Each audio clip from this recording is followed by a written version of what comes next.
Once again, thank you to the wonderful and Ever so lovely, Miss Miss Button. for introducing our favorite portion of the show, the choices or the voices. Lord, let me get this train wreck episode back on the damn tracks, all right?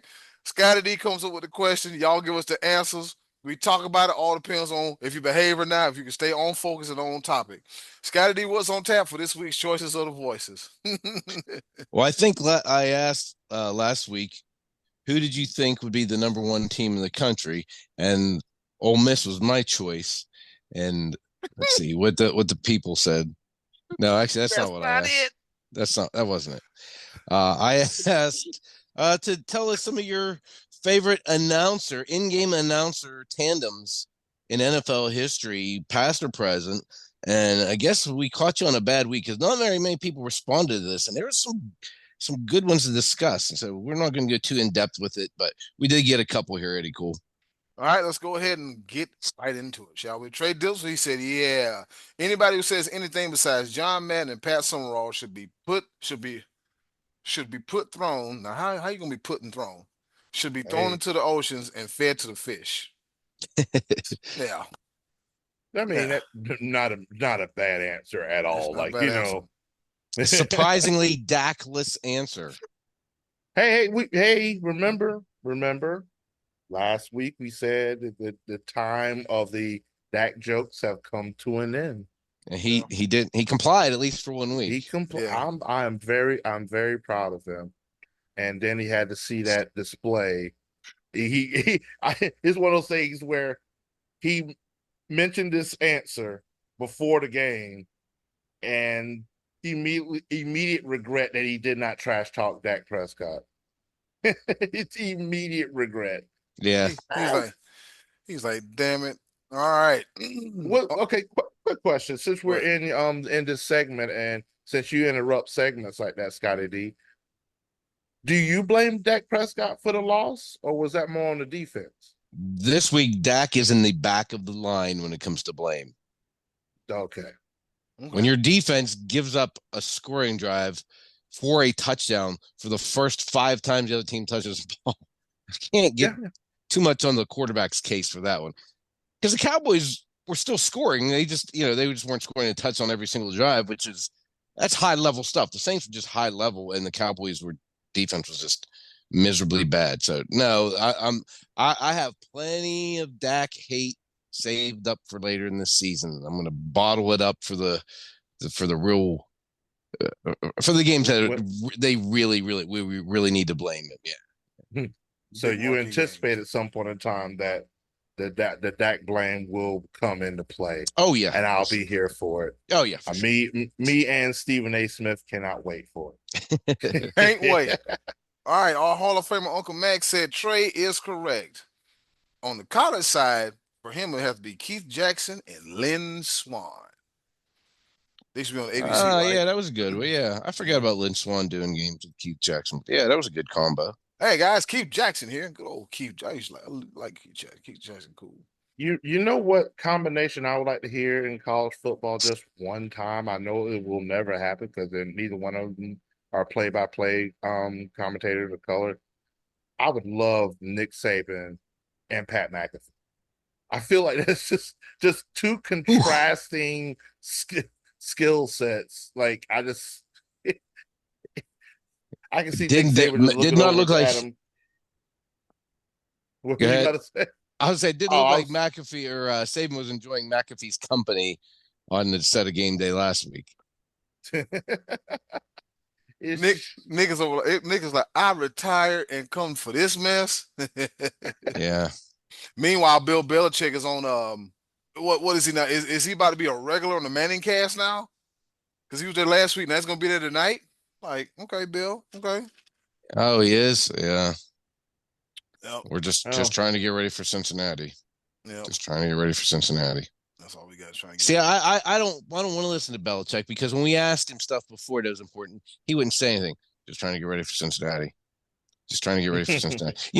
Don't come at me now and act like Mr. Nice Media guy whenever you're such a jerk to the media in the past before. And no, stop with that. Oh, come on, that was part of his mantra. I never liked Belichick for that. No, I didn't like it. Parcells did a little of that too. Parcells was tough with the media. Then he became media. Then he went back to coaching. It was a little bit better. But yeah, Belichick, there's nothing to like about Belichick. I'm sorry. No. All right. So that being said, shout out to Trey Dizzle and Uncle Max for their participation in this week's choices of the voices. Scotty D, who you got? Favorite play-by-play in color tandem?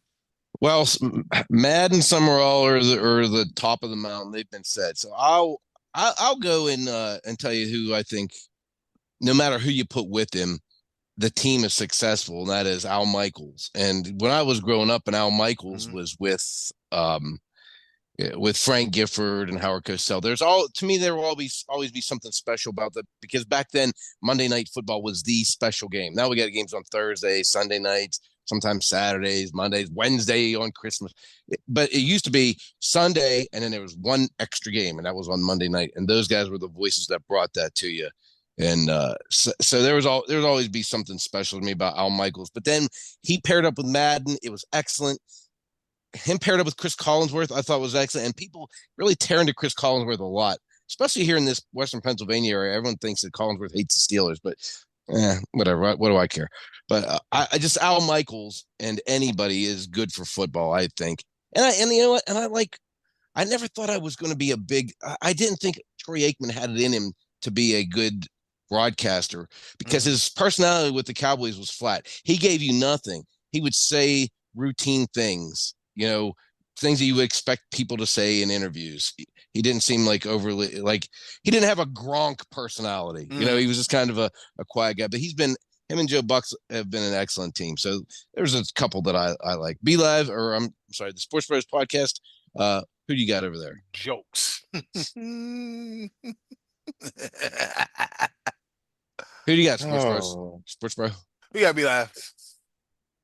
Well, I'm sorry, I didn't mean to catch you texting there. I know you got other things to do. Go ahead. You done? Yeah, you done. Go ahead. Are you sure? I'm waiting for you. Do you need me to cover more dead air time for you here? Because I can do that. I got go ahead. Broadcasters I can bring up. No, it's okay, because he likes to hear himself talk. Wow, Kettle. About to be Skip Bayless to my Shannon Sharp. Kettle. No, but go ahead. Hey, look, just don't press record, but go ahead. Are we recording, by the way? I hope we are. Yeah, we are. Yes, we are. That's not always a given. Watch it, Junior. One time, and you getting me? Are you serious? Out of 270 episodes. It was my best work ever. Anyway, go ahead. I agree with you, Scotty D, when it comes to Al Michaels. Al Michaels, literally, he worked with so many different commentators, and he was magic. My favorite Al Michaels moment was when he flat out just told everybody that he don't care for Taylor Swift at all. He said I was like, oh, that is that old man syndrome where he don't give a damn about what he said. I don't like this at all. But no, Al Michaels. I grew up when I really started watching Monday Night Football. Al Michaels, Frank Gifford, Dan Dierdorf.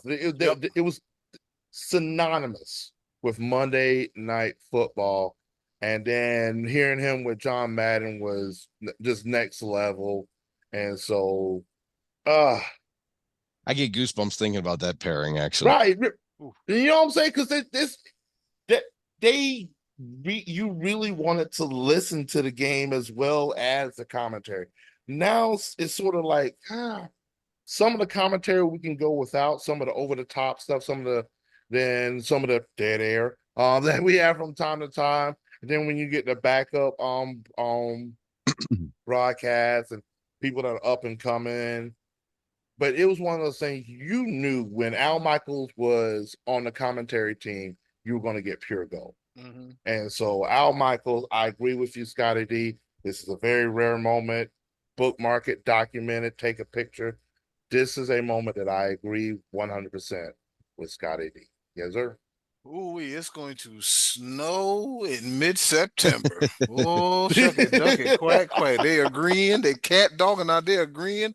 Let me hold on to my good draws. All right, with that being said, that goes to me. We actually get along in real life. This They is do. sort of a The, online persona, the gimmick, the shtick, but if you will. We do? we do. Anyways, Yes. Hmm. Yes, so Scotty D, like I we was do get saying, along. oh Yeah. Lord. So like I was saying, you can't go wrong with John Madden and Pat Summerall here in Texas Stadium, where the Cowboys host against division rival Philadelphia Eagles. Games like that, you know what I'm saying? Just to hear like Pat Summerall talking, and you got John Madden. Well, you see here, you got the boom going on there, the boom going on there, and John Madden busting through your TV screen, tearing stuff up in your living room and all that stuff. Like John Madden was once saying, I tore through more pieces of paper and items than any man in the history of the world. So one of my all time favorites, man, has to be Jo- um, John Madden and Pat Summerall, mainly because if there's a camera shot pan at Cortez Kennedy and Rick Meyer on the sideline eating hot dogs, oh, John Oh Madden yeah. gonna say something about that, and they're on the sideline there and they're eating hot dogs. And I think the score was like 10-7, and they still had 10. No, they in the third quarter on the sidelines eating hot dogs. That early, some of that early Fox stuff, man, it's classic. And also, you can find like a lot of those games scattered all throughout YouTube. I shouldn't have said that, but it is what it is. And you get to hear some real, and you get to hear some real, color commentary, play-by-play gold, and then you can't go wrong with Joe Buck and Troy Aikman. As polarizing duo to some people as they are, they're good at what they do. There's a reason why ESPN said, "Hey, we need you over here. We see what you're doing over there with Fox, but we need you over here." So I think it's money well spent. And then, like you said, Be Live, Al Michaels with anybody.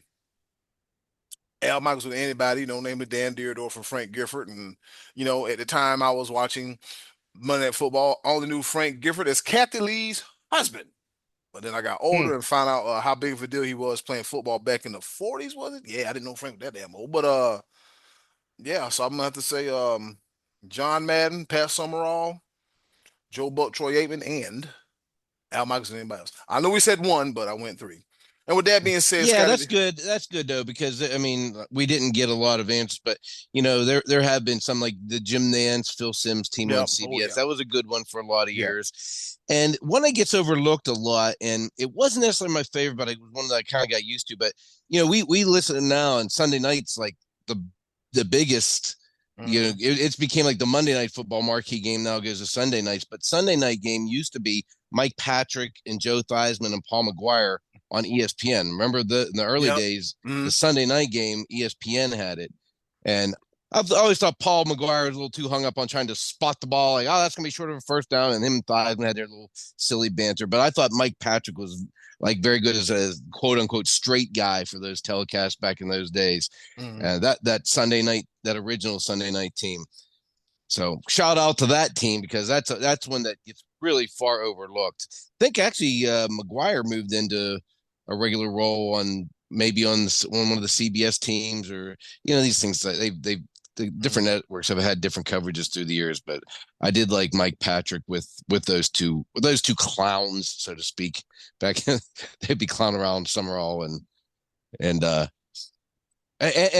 big thumbs down actually to Dennis Miller. He should have never been in the Monday Night Football Oh booth. no! Oh my God! Never. That shouldn't have happened. We could have went this podcast and not mentioned his name at all. Strangely enough, it wasn't. Dennis Miller was in the booth during that crazy season that Al Michaels had what I thought was one of his better calls, was when Antonio Freeman of the Packers was sliding and kind of juggling the ball in the turf, and he said, he did what? Yeah, he got around, and then and that was the game that was also the same season that I think the Dolphins and the Jets had that big Monday night back and forth epic, and then one of the linemen catch the winning touchdown pass, and they had like fumbled the ball around him. Jumbo Elliott. It was a jumbo. Yeah. It was a crazy game, and I remember thinking, man, there's some really good games this year, and Dennis Miller's getting to do them all. But anyway, that was an experiment that went awry. Anyway, yeah, so he did more getting. He did more getting in the way, if anything. Yeah. Scotty D, I got a question because I was looking through just different stories and everything when it came to commentators throughout the course of time. This was before my time. Well, not necessarily before my time. I was 3 years old. But O.J. Simpson was on the call for Monday Night Football. Sideline Do reporter. He you remember that was. at all? Vaguely, I know OJ was in there, and Joe Namath was in there at one point, I think briefly, and Dandy Don Meredith. Yeah, they had a different. I don't remember a lot about OJ. I don't. I can remember like just seeing him on the screen with Howard Cosell, but I don't remember a lot about that. I was keep Gotcha. in mind I was pretty young at that point too, so I was allowed to watch like the first half and then bedtime at that point. Ooh, we I break it. understand. I just wanted to see if you had any input. I appreciate that though, no doubt. All right. Right That's before one best for Uncle Max. He'd probably tell you all about it. that's it. Breaking news real quick, fellas. Wisconsin quarterback Tyler Van Dyke is out for the season after he tore his ACL during Saturday's game versus Alabama. Yuck. Yeah. Well, that changes everything. Yep. Hell of a way to. Don't do that. Oh boy, Don't do that. stop that. Don't do that. Scotty D, what's on tap for next week? Who's Well, what we got have on tap for this coming week, since I'm hijacking, and we're gonna reach out to the people with this question when it comes to the NFL. There are iconic NFL intros. Which one do you think is the best? We have NFL on Fox, NFL on CBS, NFL on NBC, or NFL on ESPN, ABC. Which one of the theme songs do you think is the best? And we'll talk about it next week. That'll give us something to talk on about the next week. choices Cool. of the voices. We'll go with that. I like it. Damn, y'all just hijacking roles and taking over. Hijack. With that being said, who hosting next week? Yes, sir. Who the hell is hosting next week? I better watch my back. Somebody might be coming for my neck and nap pretty soon. Oh no, That's a good one though. I like it. that's a good one. I like that. Man. I like it. Yep. So I think apparently Michael Parsons has something to say about Bryce Young being benched, but Michael Parsons, you got bigger problems to worry about. All right. He had something to say. Shut Oh, up. He's going live. Oh. He's going live on Bleacher Report. You can't see it, so he's talking. So, Oh, buddy. Okay, but little buddy. but we'll wait a while for that. Coming up next, Be Live, get to grabbing that darn pepper grinder. Coming up next is Around the Pepper. You know how we do it right here on the Sports Bros Podcast. You ready, fellas? Last person needs to be saying anything right now because he was on that defense that got 44 points put on their head.